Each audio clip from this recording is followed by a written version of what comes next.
Hey fashion lovers, you're welcome back here. In today's video, I'll be teaching you how to cut a pencil gown with a cut together tail. We'll be cutting everything together instead of attaching it separately. It's going to be a gown, but in this video, I'll be teaching you how to cut the skirt. The top part is going to be a corset, and it's going to be in my next video because I don't want it to be too long. So we'll be learning how to cut the pencil skirt with cut together tail. The skirt is going to be attached to the corset to make a gown. So let's get started. I'll be using 2 yards of lace for this because it's just the skirt I'm using it for. I'll be using raw silk as a lining, and as well I'll be using it for the corset. Yeah, that's the top part. But I said in this video, I will only be teaching you how to cut the skirt, and in the next video, we'll learn how to cut the corset to add to the skirt to make a gown. So 3 yards of raw silk and 2 yards of lace fabric. Let's get into it. Now I'll start imputing my measurement starting from the waist. The waist measurement I'm working with is 34. So divided by 4, going to give 8.5. 8.5 plus 2 inches. 1 inch is going to be for ease, and 1 inch is going to be for the seam allowance. That's going to be 10.5. 8.5 plus 2.5, that's going to be 10.5, which I already marked here. 10.5.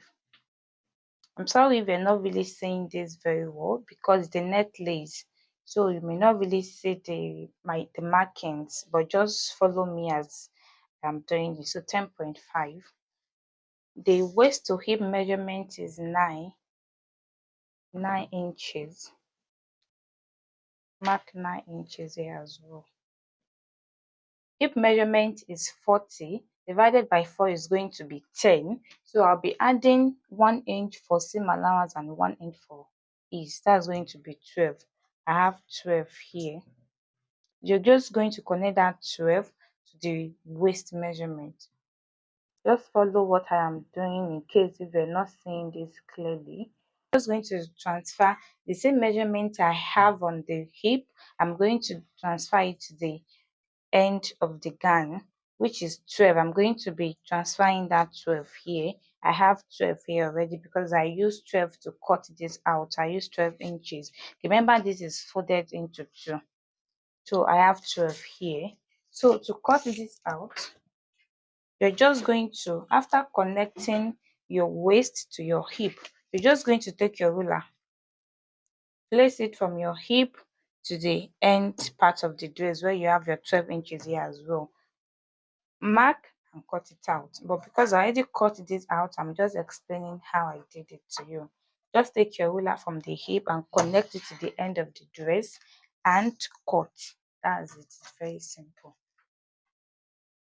Because this is going to be a pencil gown, the reason why I said you should transfer the same measurement here, including the same allowance to the end part of the dress, is because it's better if it's white and you can shape it, you reshape it, than when it's too tight. It's better when you have same allowance excess than when it is not enough. So if this part is too wide for a pencil gown for me, I'm going to be reshaping it, and it's better than when it's small. So I have the same measurement I have on the hip, I have it on the end part of the dress. So I'll be placing this on the back piece. I decided to use the lining to explain the back piece, that is the cut together tail, because the lines were not really showing on the lace. So I'll be using this to cut the back piece.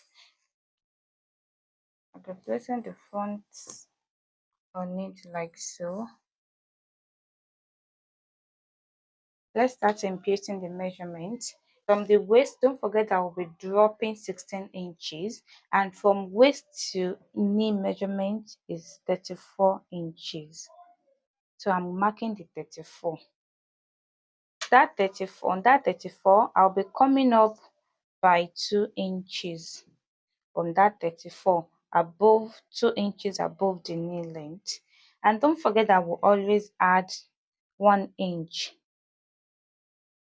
for zipper allowance, so I'll be putting that 1 inch.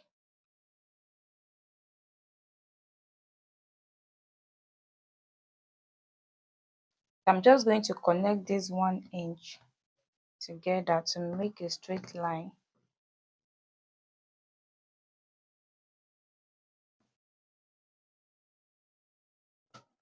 Here's the one missing allowance up to 2 inches above the knee length. From this knee length now, I will be connecting it to the end part of the gown.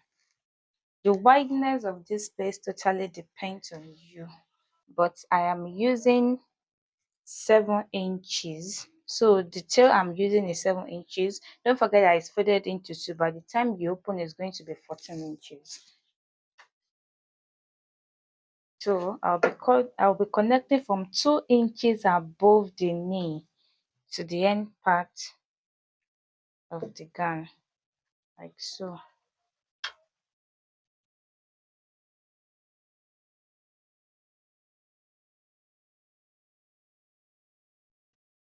Just don't make it sharp, just make it curve so you don't have sharp edge there.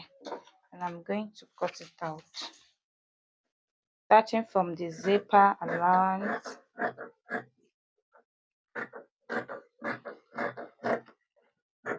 Don't make it sharp, just cuff your hand, then continue cutting.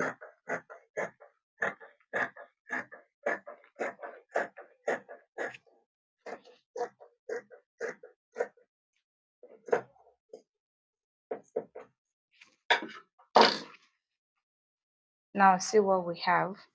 I'm going to be taking the front piece away. See, this is the tail. You can make yours more wider than this, but because I'm using just 2 yards of lace, that is why I use just 14 inches. So this is your tail from 2 inches above the knee line, from 2 inches above the knee line to the end of the dress. So this is the back piece. Just going to put your zipper, and you have your tail at the end of the dress. That is it.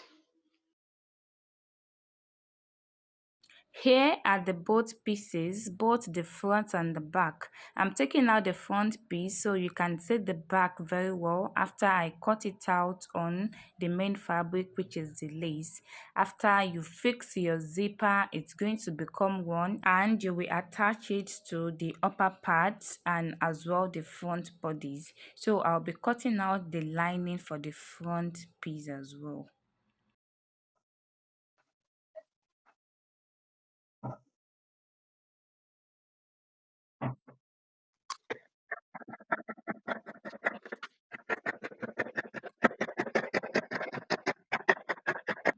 Here is the lining I have cut out. I'll be removing 1 inch from both the front and the back lining because the lace is always longer than the lining.